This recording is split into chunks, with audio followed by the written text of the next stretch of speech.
I'm curious about the pool of molten steel that was found in the bottom of the towers. I am too.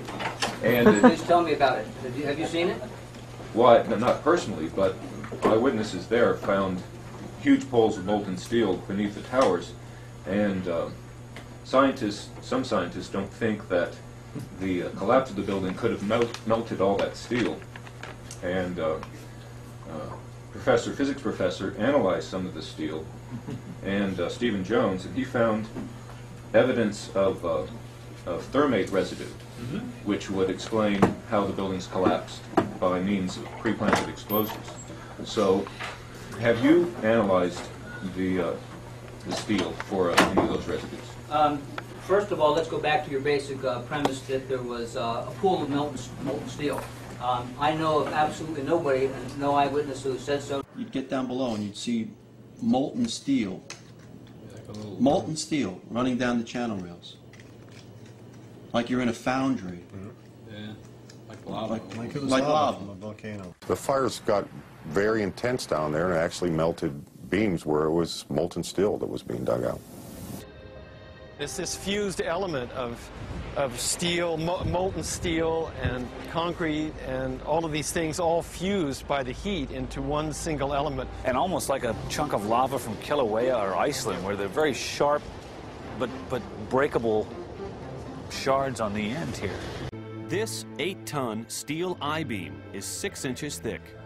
It was selected to be preserved for future generations for the near-perfect horseshoe-like bend formed during the collapse. I found it hard to believe that it actually bent because of the size of it and how there's no cracks in the iron. It bent without almost a single crack in it. It takes thousands of degrees to bend steel like this. Typically you'd have buckling and tearing on the tension side, but there's no buckling at all. You saw steel, some of the thickest steel I've ever seen, bent like a pretzel.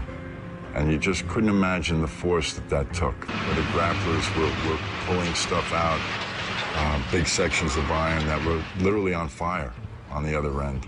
They would hit the air and burst into flames, which was pretty spooky to see.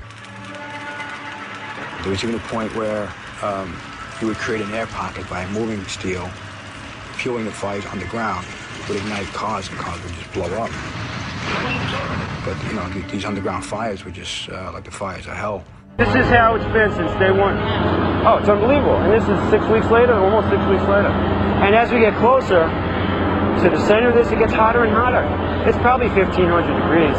We've had some small windows into what we thought was the core at some point, and it looked like an oven, you know. It was just roaring inside. And it's just a bright reddish orange color. See that stuff he's pulling out? What was that, Chief? We're gonna hold off on the water. See the stuff he's pulling out? Yeah. It's red hot. If we hit it too much steam, you won't be able to see what he's doing. Great. You see how this debris is still smoking? That's from the fires that are still burning. 8 weeks later, we still got fires burning. Every now and then, one of the pieces of equipment will dig in, they'll open up a small area, the oxygen will rush in, and you'll get this plume of brown, black smoke coming up. That's because that fire just got more oxygen. So, I mean, these things are burning. At one point, I think they were about 2,800 degrees. Underground, it was still so hot that molten metal dripped down the sides of a wall from Building 6. There were fires of 2,000 degrees Fahrenheit below the ground. And all of a sudden, he comes out of this little tunnel screaming, "Wait till you see what I found." And he pulls in ministers and officials, and there, this cross is fully extended, melted together with the intense heat. The two beams were never initially part of the same structure. Heat literally melted them together. And the piece of metal that's draped over was molten metal that had literally fallen over one of the arms. Steel-toed boots is one of the biggest things. Steel-toed boots? Steel-toed boots. Out still on the rubble, it's still, I believe, 1,100 degrees. The guy's boots just melt within a few hours. It was literally steaming. Your boots would melt in certain areas. That's how hot it was. The steel was coming out red in certain areas from the first couple of weeks at least. Go back to your basic premise that there was a pool of molten steel.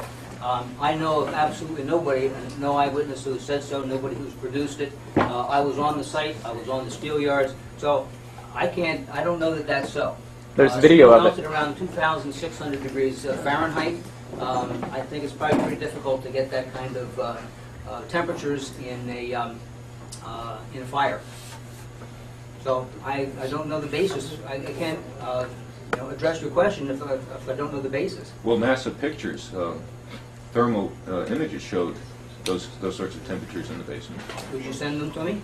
Okay. My name is Mark, and I'm the individual who was questioning Dr. Gross, and he asked me to email to him those thermal images. When I approached him after his talk to get his email address for that purpose, he refused to provide it to me. I think this is important because it reveals the attitude of the NIST investigators, which is one of willful ignorance of what really happened on 9/11.